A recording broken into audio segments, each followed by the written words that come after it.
Hi, this is Justin Colletti from Sonic Scoop coming at you once again from Joe Lambert Mastering. This time, thanks to the folks at B&H, we get to bring you another installment in our completely free series on intermediate and advanced compression techniques. If you're new to this series, I'm going to recommend you rewind and go back to the first installment in this series where we check out parallel compression on this tune. But if you've already seen that or you're just ready to dive into sidechain compression, let's get started. So with sidechain compression, you're using one track to control the compressor on another track. Some of the earliest applications for sidechain compression were things like voiceover dialogue. If you had music playing in the background and you just want that music to be turned down as soon as someone starts speaking, you could set up a sidechain compressor. So you actually have a compressor, say, sitting on your music track, and as soon as someone begins speaking, that's what triggers the compressor and brings down the level of the music track. But that's not the context we're going to be looking at today. We're going to be looking at the kind of more modern ways to use sidechain compression, and that's to help elements poke through a mix. A very common application for sidechain compression is to allow a percussive element, like say a kick drum, to cut through a more resonant instrument, like a sustaining bass part or pad, or maybe a higher synthesizer pad that's masking that kick drum. But rather than turning down the pad, you're just going to turn it down at those moments that the kick drum comes through, allowing it to poke through without lowering the overall level of the more resonant instrument that's masking it. We'll look at some places where we can do that in this mix today. But it doesn't apply to just kick drums and basses. You can use this on all sorts of percussive elements and even melodic instruments that are playing a relatively more attack-heavy part that are being masked by some kind of pad. So let's take a look at that on this mix. So here is the mix that we've been using already from our friends at DeGraw Sound. This is sounding great just with the faders at 0. But let's see if we can get this kick drum to poke through a little bit more during the choruses so it doesn't get masked by this nice, lush bass synth that's making an appearance in the choruses. Let's hear how that sounds.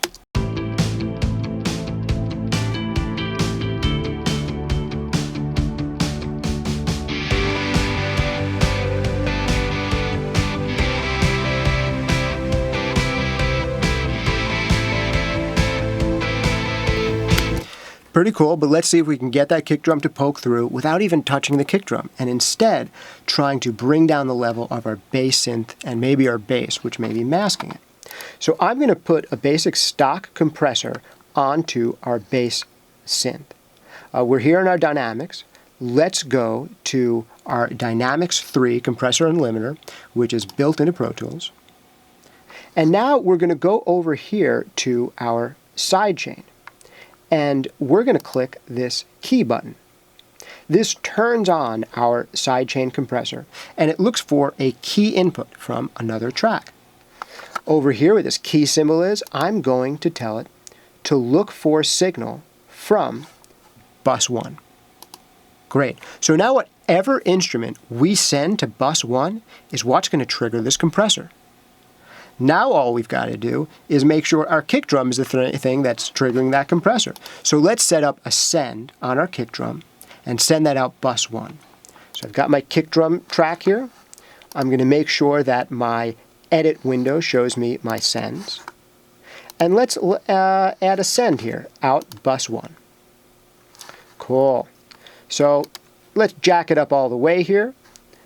And let's see what happens when we have a compressor on our bass synth, but the kick drum is what is going to be triggering the compressor on the bass synth.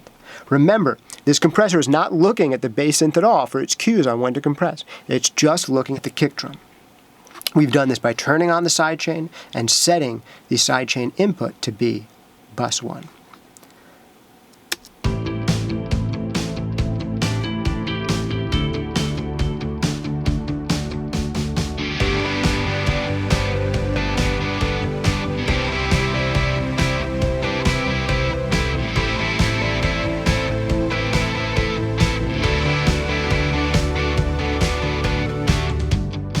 Cool, and you can see for yourself how this gain reduction meter is really just kicking in when the kick drum hits, even though it's reducing gain on the bass synth. Now let's make this thing really apparent. I'm going to make these settings more dramatic so you can really hear the kick drum poking through. I'm going to set a really fast attack, a kind of medium, maybe medium fast release. And let's also put this on our bass track. I'm holding down Option and dragging this plugin to add it to additional tracks. And let's also put on our keyboard pad here. So now whenever this kick drum hits, it'll be reducing the level in our bass synth, and our keypad.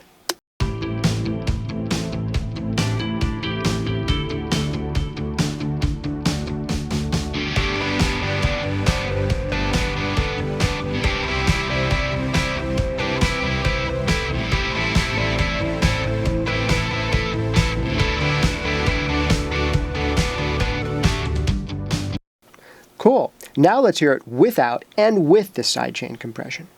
In order to do this, I only have to turn on and off my bus send from the kick drum. Because if I'm not sending any signal to bus 1, well, we're not going to be triggering these compressors at all. So first without and then with the sidechain compression.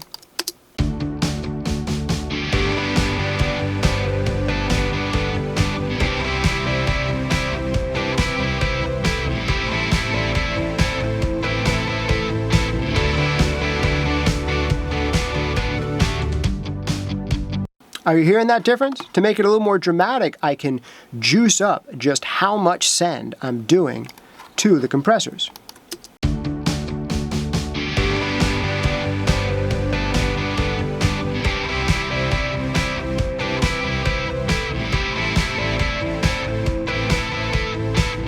Now that version makes me a little seasick, right? We're overdoing it a little bit, but you can really hear that the kick drum is triggering a pull down in level on those other instruments. To do this well, you'll want to make sure that you aren't overdoing it, that you're not getting these kind of pumping effects. Ultimately, the effect should be subtle, but it can have more impact with fewer artifacts than an EQ or trying to compress the kick drum itself to death just to get it to kind of poke through.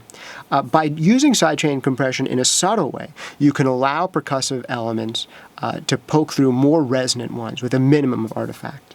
And to explore that, let's turn this down again and hear a more subtle version again of this sidechain compression. So here it is without and then with.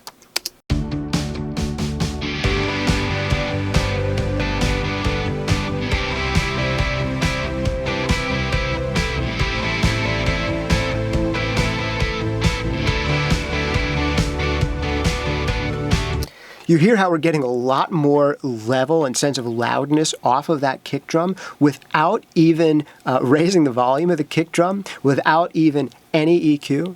And again, we could refine these settings by playing around with the attack time, with the release time, with the threshold. So definitely play around with those. But I tend to find that a very fast attack and maybe a medium to medium fast release can work fairly well.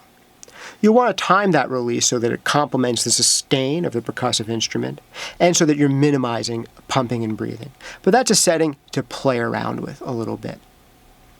You also want to set your threshold so that this compressor is only engaging when the instrument hits and not at other times. And lastly, you want to set your ratio so that you're getting a good amount of gain reduction. Often enough, you don't really even have to mess around with the makeup gain for sidechain compression. The whole idea here is about bringing this instrument down and only in those sections where another instrument is playing. So makeup gain here kind of defeats the purpose. But with that said, once you've applied sidechain compression, you should be able to get your masking instrument to be louder than you'd otherwise be able to get it in the mix. So again, this allows you to get really kind of bold, forward, expansive, resonant sounds without them covering up your percussive sounds in a way that sucks impact and life out of your mix. Well, I hope this brief video on sidechain compression has been fun and edifying for you. Go ahead and look for places that you can apply sidechain compression in your own mixes. Very common places, again, are letting a kick drum kind of poke through maybe a more resonant bass line, maybe allowing a snare drum or a more percussive guitar line to poke through a synthesizer pad. These are places to look to use this particular technique. Thanks again for hanging out with me as we go through some techniques for sidechain compression. Hope you enjoyed this one. This has been Justin Colletti at Joe Lambert Mastering, coming at you courtesy of B&H once again, who's allowing us to bring this intermediate and advanced compression tutorial to you free of charge. If you want to get more great video tutorials like this one, you go to B&H, you sign up for the newsletter there, go to sonicscoop.com, sign up for our newsletter too, and we'll keep you abreast of more of these videos as they come out. Until next time, happy tracking, happy mixing. I'll see you in the next video. Whether you're a hobbyist or a professional, B&H has the answers to your questions. Experience a world of technology at our New York City Superstore. Connect with us online or give us a call. Our staff of experts is happy to help.